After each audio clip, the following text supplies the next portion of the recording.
नमस्कार मंडळी, healthy food कट्ट्यावर सगळ्यांचं खूप स्वागत. आज आपण अगदी पारंपरिक पदार्थ कसा छान होईल ते आपण बघणार आहे. तर मी करणार आहे आषाढ तळणाच्या स्पेशल अशा कापण्या. या दिवसात त्या कापण्यांची आठवण होते आणि आपण घरोघरी त्या करतो, पण बऱ्याच वेळेला ते चिवट होतात, वातड होतात किंवा मग गोड होत नाहीत वगैरे. तर हे सगळं योग्य प्रमाण घेऊन जर तुम्ही केलं तर त्या कापण्या खूप छान होतात. आणि शिवाय ह्या खूप हेल्दी पण असतात, कारण ह्याच्यामध्ये आपण मैदा वगैरे पण वापरत नाही. तर त्याच्यासाठी मी हा 1 वाटी भरून गूळ घेतलेला आहे, अर्धी वाटी रवा, अर्धी वाटी डाळीचं पीठ घेतलेलं आहे आणि 1 वाटी गच्च भरून मी कणिक घेतलेली आहे. नॉर्मल आपण पोळीसाठी जी कणिक वापरतो तर ती कणिक आहे. त्याच्यानंतर 2 चमचे घट्ट असलेलं हे तूप घेतलंय, हे मी गरम करून घेणार आहे. आणि अर्धी वाटी गुळासाठी मी पाणी घेतलेलं आहे. आपल्याला पाक नाही करायचा आहे, पण गुळ विरघळून घ्यायचा आहे. या पाण्यामध्ये पाणी गरम करून मी त्याच्यामध्ये गुळ विरघळून घेणार आहे. आणि ह्या कापण्या अजून खुसखुशीत होण्यासाठी हे मी 1 पाव वाटी दूध घेतलेलं आहे. त्याच्यानंतर सुंठेची पूड आणि थोडंसं मीठ. सुंठेच्या पुडीबरोबरच तुम्ही याच्यामध्ये वेलदोडा आणि जायफळ पण घालू शकता, बडीशेपाची पूड घालू शकता. तुमच्या आवडीप्रमाणे तुम्ही याच्यामध्ये बाकीचे जिन्नस घालू शकता. तर सगळ्यात आधी हे पाणी मी गरम करायला ठेवते आहे.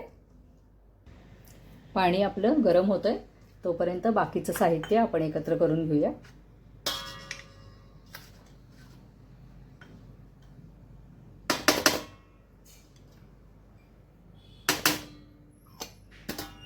रवा घातला की या कापण्या छान खुसखुशीत होतात.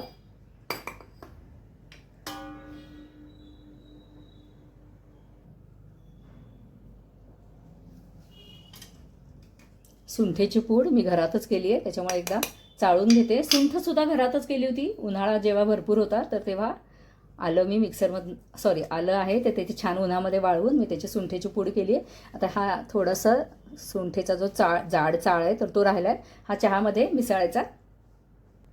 पाणी मी हे छान गरम करून घेतलेलं आहे. त्याच्यामध्ये आता आपण गूळ मिसळूया. जेव्हा आपण गूळ आणि पाणी एकत्र गरम करतो तसं सुद्धा करायला हरकत नाही, पण जरी जास्त उकळलं गेलं तर त्या ज्या कापण्या आहेत तर त्या कडक होतात, कारण गुळाचा पाक अजिबात होता कामा नये. तर त्याच्यासाठी मी हे गरम पाण्यामध्ये फक्त गूळ घालून आता हे मी झाकून ठेवणार आहे. आणि या पाण्याचं टेम्परेचर जरा कमी झालं की मग ह्याच्यामध्ये आपल्याला दूध मिसळायचं आहे. गरम जर दुधामध्ये आणि गरम ह्या दूध पाण्यामध्ये गरम गूळ आणि पाण्यामध्ये जर आपण दूध घातलं तर एखादं दूध फुटायची शक्यता असते. तर त्याच्यामुळे ह्याचं जरा टेम्परेचर कमी झालं की मग आपण याच्यामध्ये दूध मिसळूया. हे तूप मी चांगलं कडकडीत गरम करून या पिठामध्ये घालणार आहे. हे गरम केलेलं तूप मी या पिठात घालते. गरम केलेलं तूप या पिठात घातलंय. आता हे आपण सगळं मिक्स करून घेऊया. काळजीपूर्वक करा, कारण हे तूप खूप गरम केलेलं आहे.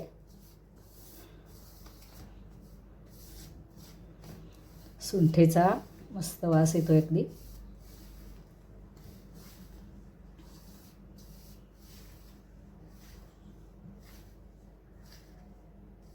मी घट्ट तूप घेतलं होतं 2 चमचे, तर त्याचं ते वितळून जास्त झालेलं आहे. हे असा छान मुटका वळला गेला पाहिजे, एवढं या कापण्यांसाठी आपल्याला मोहन आवश्यक आहे. आणि आता हे गुळाचं जे पाणी तयार करून घेतलं होतं तर ते गार झालेलं आहे. ते मी आता याच्यामध्ये गाळणीने गाळून घालणार आहे.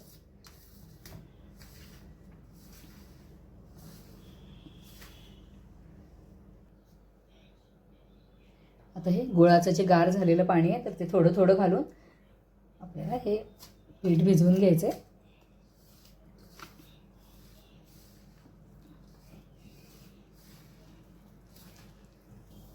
गुळाचं सगळं पाणी मी इथं वापरलंय. थोडासा तुपाचा हात लावून आता हे मळून ठेवतेय. पण ह्याच्यामध्ये मला दूध घालता आलं नाही, कारण मला हेच पीठ थोडंसं सैलसर वाटतंय. अर्थात रवा असल्यामुळे हे थोडंसं आणखीन घट्ट होईल, पण नंतर बघूया. आणि जर दूध मला घालता आलं नाही, म्हणजे जर पीठ फार घट्ट झालं नाही तर काय करायचं ते पण मी तुम्हाला सांगते. मी याच्यासाठी अर्धी वाटी पाणी वापरलं होतं, पण एवढंच पाणी याच्यामध्ये पुरेसं झालं आहे. तुम्हाला जर दूध घालायचं असेल तर तुम्ही पाव वाटी दूध आणि पाव वाटी पाणी वापरा, म्हणजे मग ते छान खुसखुशीत होतील. आता मला याच्यामध्ये दूध जर घालता आलं नाही तर मी काय घालीन ते पण मी तुम्हाला सांगेन. आणि मग याच्या कापण्या कशा खुसखुशीत होतात ते पण तुम्हाला मी दाखवीन.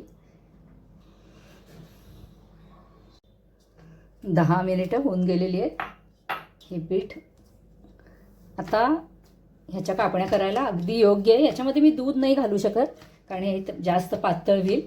तर आता ह्याच्यामध्ये आपण घालूया दुधाची पावडर.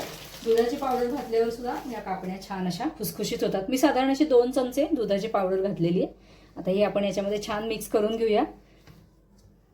आणि मी जसं आधी म्हणलं तसं तुम्हाला जर दूध घालायचं असेल तर पाव वाटी पाणी आणि पाव वाटी दूध घाला, म्हणजे मग एवढ्या कणिक आणि रव्याला ते बरोबर होतं. आत्ता मी अर्धी वाटी पाणी घेतल्यामुळं मला याच्यामध्ये दूध घालता आलं नाही. हे छान असं मिक्स करून घेऊया आधी.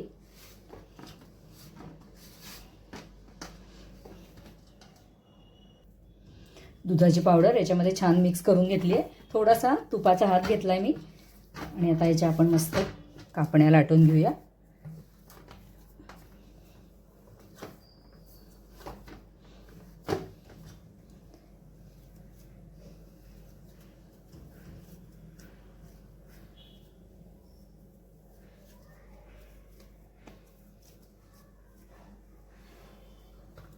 पारंपरिक ज्या कापण्या करतात तर त्या साधारण जाडसरच लाटलेल्या असतात. पण तुम्हाला जर अगदी कुरकुरीत जर कापण्या हव्या असतील तर तुम्ही त्या पातळ लाटा, म्हणजे मग ते छान कुरकुरीत होतात.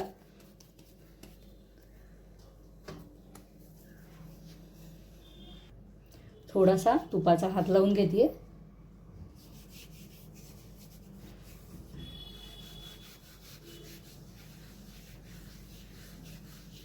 आणि आता आपल्याला हे जाडसर लाटून घ्यायचे.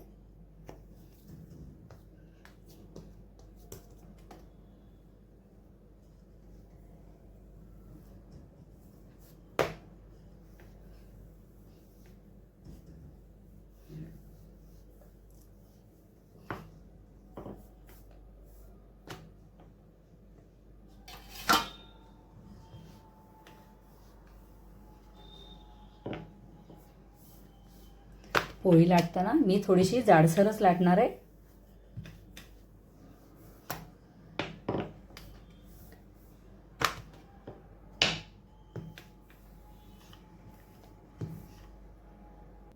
याच्यावर अशी छान थोडीशी खसखस घालायची. दिसायला तर खूप छान दिसते आणि चवीला पण खूप मस्त लागते. ही छान अशी पसरून घेऊया. तुम्ही याच्याऐवजी तीळ पण लावू शकता.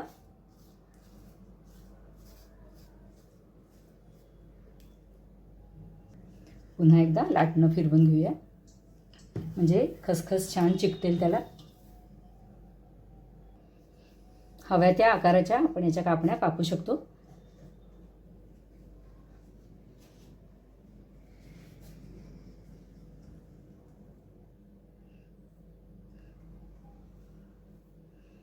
एवढ्या जाडीच्या मी ही पोळी लाटलेली आहे. एकीकडे तेल मी तापत ठेवलंय, तर आता हे आपण आधी तळून घेऊया. तेल तापलंय का चेक करूया.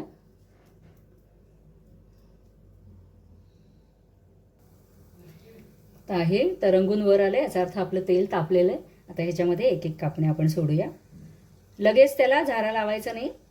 थोडंसं स्टीप झाल्यावर ते आपोआप वर येतात आणि मग वर आल्यावर आपल्याला ते उलटून घ्यायचंय. मस्त खमंग होतात अगदी.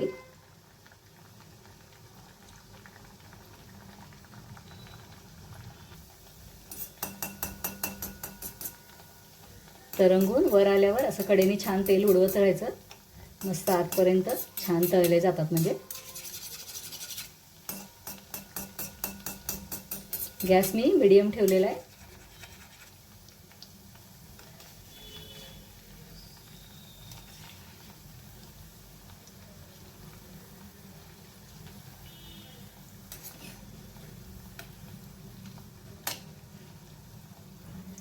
ह्या तळून झालेल्या ह्या मी काढून घेते आता. याच्यापेक्षा जास्त तळायच्या नाही. हे बघा छान सोनेरी मस्त रंग आलाय अगदी. आणि हे गार झाला की खूप मस्त कुरकुरीत होतात. गरम गरम असताना जरी त्या तुम्हाला